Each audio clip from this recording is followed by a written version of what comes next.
قرآن میں ایک قوم کا ذکر ہے جس کی تباہی آج تک انسانیت کے لیے ایک رہسیہ بنی ہوئی ہے، یاجوج اور ماجوج، وہ قوم جن کی دہشت سے زمین کانپ اٹھتی تھی، جنہیں دنیا گوگ اور ماگوگ کے نام سے بھی جانتی ہے۔ کہا جاتا ہے کہ ان کی تعداد اتنی زیادہ تھی کہ جب وہ کسی زمین پر قدم رکھتے تو وہاں کی گھاس تک مٹ جاتی تھی۔ ندیوں کا پانی پی جاتے، پہاڑوں کو روند ڈالتے اور شہروں کو راکھ بنا دیتے۔ نہ رحم، نہ شفقت، نہ انسانیت چاہ، بس ایک ہی مقصد، تباہی اور بربادی۔ ایک وقت ایسا آیا جب لوگوں نے اللہ سے رو رو کر دعا کی، اے ہمارے رب، ہمیں ان سے نجات دلا، ان درندوں سے ہمیں بچا لے۔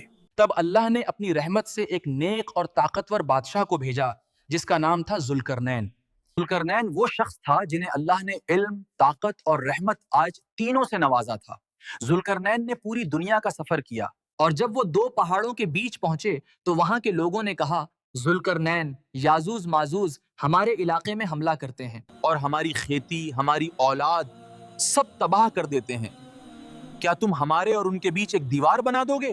ذوالقرنین نے کہا، اللہ نے مجھے جو طاقت دی ہے میں اس کا استعمال تمہاری حفاظت کے لیے کروں گا۔ انہوں نے پہاڑوں کے بیچ ایک مضبوط، بھاری اور وشال دیوار بنائی، اتنی مضبوط کہ یاجوج ماجوج نہ اسے توڑ پائے نہ اس پہ چڑھ پائے۔ اور پھر صدیاں بیت گئیں، وہ دیوار آج بھی کہیں موجود ہے مگر کوئی نہیں جانتا کہاں۔ کچھ کہتے ہیں کہ وہ ہمالیہ پروتوں کے بیچ ہے، کچھ کہتے ہیں ترکستان کے پاس ہے اور کچھ اسے دھرتی کی گہرائی میں چھپا مانتے ہیں۔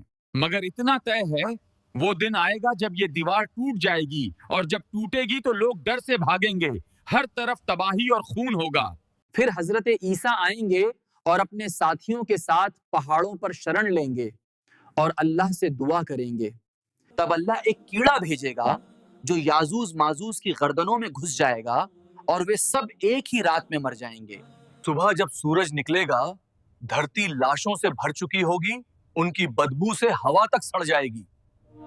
تب اللہ پرندوں کو بھیجے گا جو ان کی لاشوں کو اٹھا لے جائیں گے۔ پھر ایک تیز بارش ہوگی جو پوری زمین کو دھو ڈالے گی، ہوا صاف ہو جائے گی اور زمین پھر سے ہریالی سے بھر جائے گی۔ یاجوج ماجوج کا یہ واقعہ قیامت کی بڑی نشانیوں میں سے ایک ہے۔ یہ یاد دلاتا ہے کہ چاہے کوئی کتنا بھی طاقتور کیوں نہ ہو، اللہ کی قدرت کے آگے سب کمزور ہیں۔ بے شک اللہ ہر چیز پر قادر ہے۔